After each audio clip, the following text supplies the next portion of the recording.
والحمد لله الذي لم يتخذ ولدا ولم يكن له شريك في الملك ولم يكن له ولي من الذل وكبره تكبيرا۔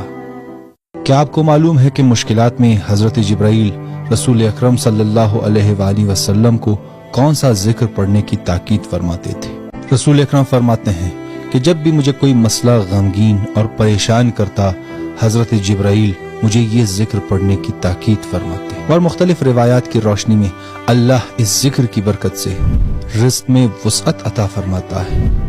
قرضداروں کے قرض کو ادا فرماتا ہے، وسوسوں کو دور کرتا ہے، فقر اور بیماری سے نجات عطا فرماتا ہے، اور شیاطین اور موذی حیوانات کے شر سے محفوظ رکھتا ہے۔ اور وہ ذکر یہ ہے: توکلت علی الحی الذی لا یموت والحمد للہ الذی لم یتخذ ولدا ولم یکن له شریک فی الملک ولم یکن له ولی من الذل وکبرہ